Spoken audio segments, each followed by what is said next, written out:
Masalah pertama adalah parkir mobil. Kalau secara etika, mobil kita sebaiknya tidak diparkir di depan rumah tetangga. Tapi kalau ini bisa ditoleransi, hubungannya baik, sebenarnya bisa dilihat apakah tempat parkir itu benar-benar menghalangi mobil masuk ke tempat atau garasi tetangga atau tidak. Kalau memang tidak bisa karena mobilnya terlalu panjang, ya sebaiknya tetangga yang memarkir mobil di depan rumah tetangga memindahkan mobil itu supaya tidak mengganggu tetangga yang lain atau yang memiliki mobil di garasi. Masalah kedua adalah terkait dengan apakah tanah di depan rumah Yaimim itu adalah benar tanah dari Yaimim dan diwakafkan. Kalau dari pembicaraan antara pihak Sahara dengan KDM, memang ada sertifikat yang ditunjukkan dan Pak RW juga sudah menjelaskan bahwa sertifikat Yaimim atau istri Yaimim sudah diperlihatkan dan tanah di depan rumah Yaimim itu sebenarnya tidak termasuk dalam sertifikat dari BPN, sehingga tanah itu seharusnya bukan hak dari Yaimim. Hanya kita belum lihat sertifikat asli dari istri Yaimim itu. Yang kita lihat hanya sertifikat dari tanah Pak Yono yang rumahnya dikontrak oleh Sahara. Jadi kalau sama bentuk tanahnya, maka memang benar tanah jalan di depan rumah Yaimim bukan menjadi hak Yaimim dan istri. Masalah ketiga adalah tentang video pribadi Yaimim. Dari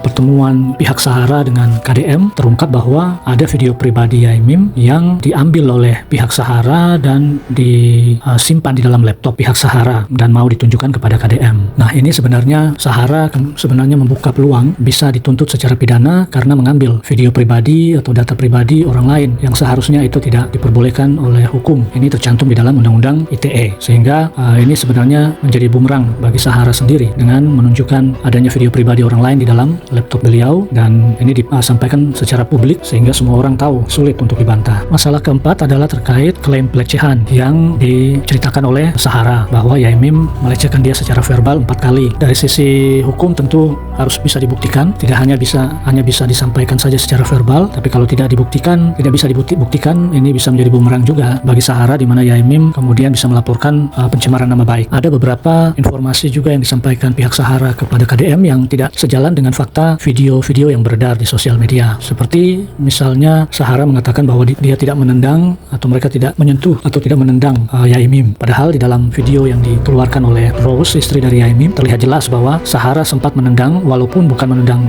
ke tubuh Yaimim, tapi sempat mengena atau mengarah kepada kursi yang dipegang oleh Yaimim. Dan itu secara etika juga tidak sopan kalau seorang yang muda menendang ke arah orang tua. Informasi lain yang tidak sejalan dengan fakta yang ada lewat video adalah penyampaian dari suami Sahara bahwa walaupun dia ketua dari Madas cabang di Malang, tapi dia tidak membawa ormas Madas dalam persoalan bertetangga ini. Sedangkan dalam sebuah video ketika mereka mengunjungi universitas di mana Yaimim mengajar, suami Sahara ini sempat menggunakan rompi atau baju bertuliskan Madas, sehingga bisa dipersepsikan bahwa suaminya ini juga membawa atau memakai atribut Madas, sehingga membawa nama Madas di dalam persoalan konflik antara tetangga ini. Gimana menurut kamu? Komen di bawah.